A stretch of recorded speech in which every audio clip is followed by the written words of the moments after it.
Hey everyone, we have a video topic today that's kind of funny because honestly, this has been in my notes for weeks. And then I realized this week that the title, Casting Out Our Food Demons, I'm recording this right before Halloween. And I promise you, I'm not trying to be cute. I actually want to take this subject seriously. So even though maybe you're not watching it before Halloween, so I didn't need to say this. This is a story out of Mark 5. And it is not a story most of us would ever equate with our own lives. It's an interesting story of how Jesus uses his power. But looking at the man in this story, we would never see ourselves. And I want to do this today. I want to make the connections and also see how Christ set him free because it matters for us. The story comes out of Mark chapter 5. I'm in the NIV. I'm just going to quickly, very beginning of Mark 5, go through the details. You know it well, I'm guessing. They went across the lake to a new region. When Jesus got out of the boat, a man with an impure spirit came from the tombs to meet him. Now listen to the details of this man's life. This man lived in the tombs. No one could bind him anymore, not even with a chain, for he had often been chained hand and foot. But he tore the chains apart and broke the irons free. No one was strong enough to subdue him. Night and day, among the tombs and in the hills, he would cry out and cut himself with stones. When he saw Jesus from a distance, he ran and fell on his knees in front of him. He shouted at the top of his voice, "What do you want from me, Jesus, Son of the Most High God? In God's name, don't torture me." For Jesus had said to him, "Come out of this man, you impure spirit." And then Jesus asked him, "What is your name?" "My name is Legion," he replied. You know the story, right? For we are many. And he begged Jesus again and again not to send them out of the area. And you know the end. It's so weird. He ends up sending the spirits out of this man into the herd of pigs. And they run off the edge of the cliff and die. Weird story. Again, it shows Jesus' power for sure. But we would never isolate this story and think, oh, that applies to my life. We don't feel like this man at all. Now is where we're going to make our connections. Because we cannot distance ourselves from this. Let's make several connections think about what your food battle looks like for you. We all have different experiences in this area: addiction, disordered eating, binge eating, failed dieting, whatever it looks like. I want you to bring that to the forefront of your mind. And let's look at this man's life for a minute. The legion of spirits that had overtaken his mind had him in a place where he was completely out of control. Completely out of control. Even just that detail. Ever felt like that? I have a whole video on that that I'll link below. What to do when your eating is out of control. The other thing I noticed is he was unusually strong. The man that was possessed, it was that they had chained him. It said many times, and he could break them every time. Now, let me pause here. I should have said this earlier. I'm not talking in this video about possession, and don't get nervous, but I am talking about the enemy's influence in our minds in this area and how it can get us to the point where we're completely out of control. What would the strong thing, how would that parallel, do you think? The powers that had overtaken him were so strong that no amount of help, they had tried to help restrain him with chains. Outward help from other people. Here, let's chain you. Maybe we can restrain this in you. Can you think? Oh, I didn't turn my computer off. Can you think of a connection? How many outward things have you done to try to restrain the urge to eat, the need to eat? How many things have you tried outwardly, like chaining yourself, like I'm not going to do it anymore? And it didn't matter.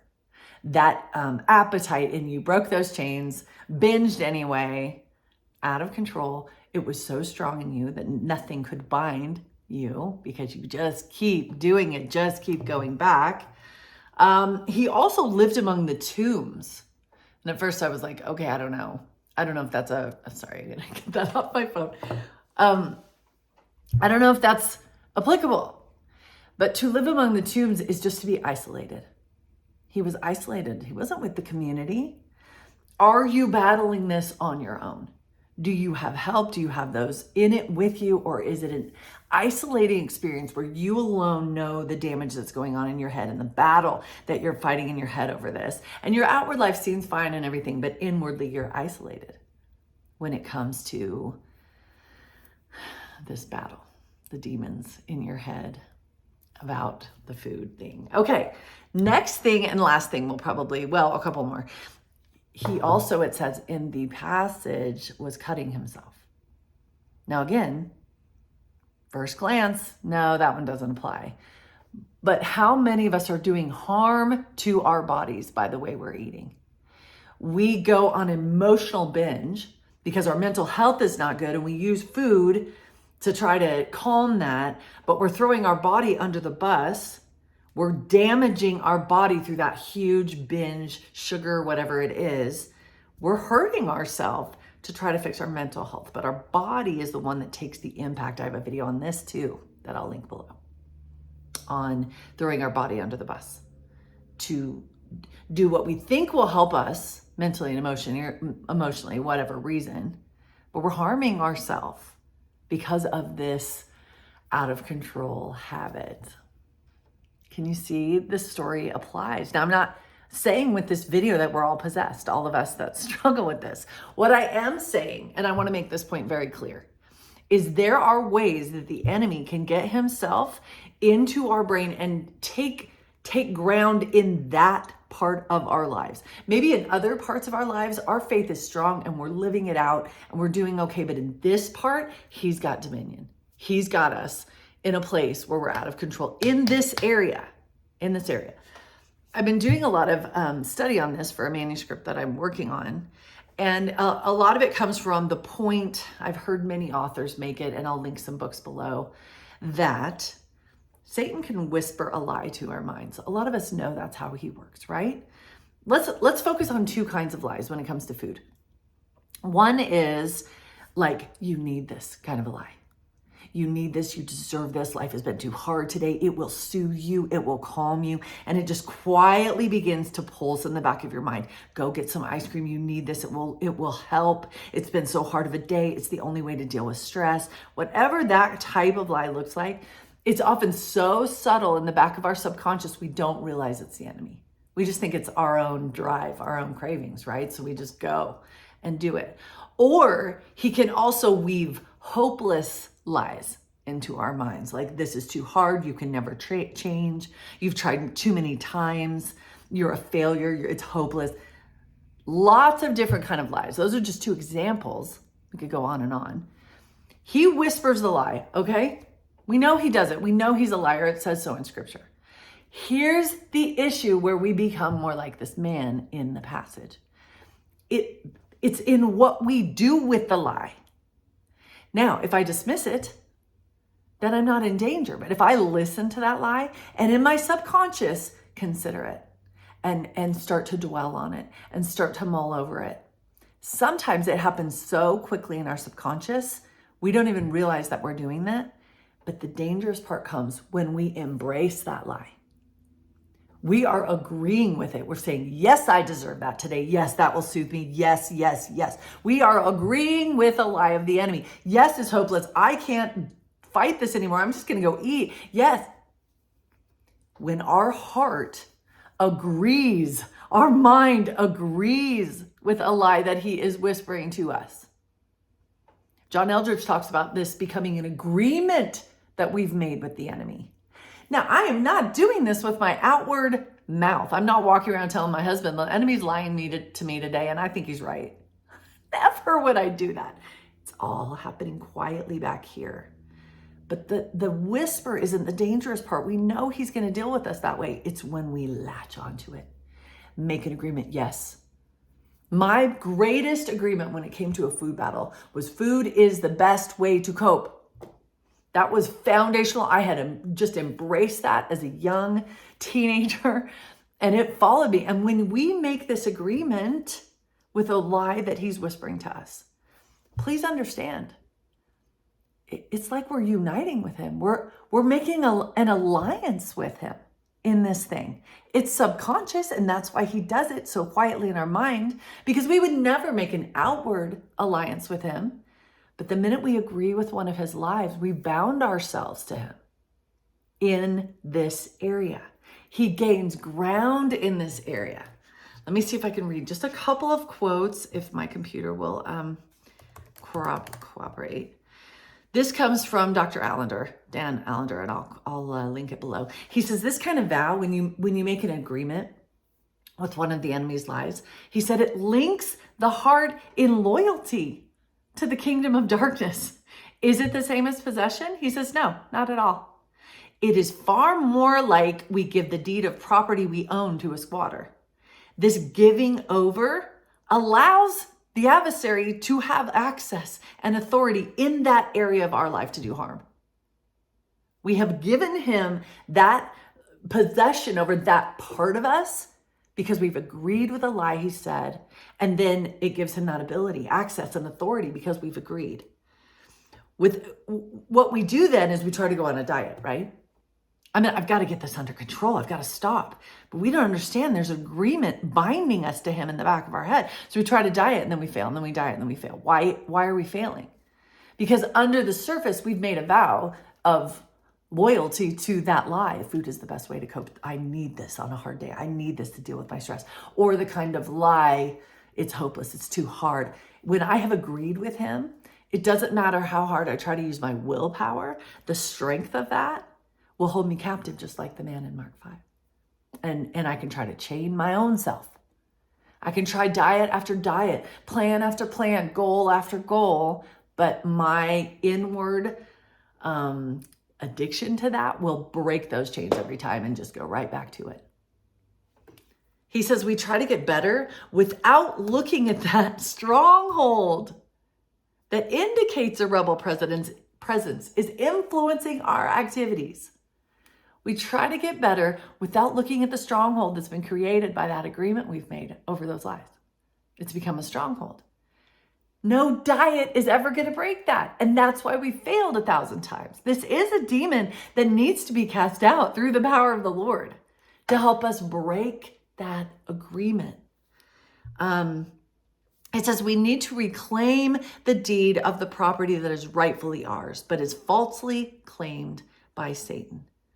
All vows unwittingly or wittingly made with the prince of darkness bind our heart to him, and the curse needs to be lifted. So how do we cast out these demons? If we become like the man, where suddenly we're harming ourselves, we're living in isolation on this, we're out of control, we're bound, nothing is fixing it, nothing is breaking the power of this, and they're legion. I forgot that one. When he asks, who are you? And they said, we're legion. There's lots of different lies in there that we may have grabbed onto and bound ourselves to. That was the case for me. Once I started peeling back the surface of what was going on underneath my food addiction, there were layers of lies that I had accepted, and not with my mouth. I didn't walk around going, food is a better deliverer than God. I never said that. I acted it out. I believed it deep in my subconscious. And the way I knew I believed it is I ran to food so much more than God when I was stressed. Sometimes I would run to him, but daily I had a stash. I ran to sugar. So I was acting out the belief that it is a better deliverer than God. It's an agreement I'd made with an idea that Satan had quietly whispered to me. I didn't even realize that's what I was doing. Run to that, run to that. That will make you feel better. Yeah, yes, it will. Oh, wow. Give me the chocolate. Let's go make chocolate chip cookies. I need this. And then I start telling the lie to myself, and that way he gains that ground. And I had a legion of lies like that needed to be cast out. So that's why my channel is always about approaching it at the root level, letting the Lord open up those deep, dark places where we've made those agreements and latched onto those lies, where Satan has gained that ground in us, and now we're out of control and we don't know how to stop it. We need the power of one who can show us how to break it. He came to me and said, listen, you have got to live out the truth that I am a better God than food. You've got to start believing it.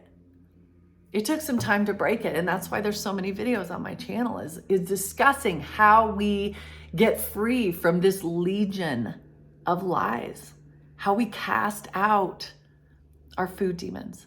But it is possible through Christ. I think for me, the biggest way freedom came was by letting him, number one, spotlight the lie that I'd latched onto. And number two, showing me the truth instead. So it was ripping the lie out, embracing the truth. And then it started to give me clarity where I was like, wait a second, sugar isn't my best friend.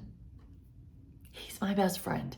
He is the one with power to help me cope with this. Not a brownie, I eat it and I'm still in the problem. I'm still in the stress. It didn't do anything. It was revealing the lie of what I was believing. What I love about this, I want to see, does it say it in the NIV?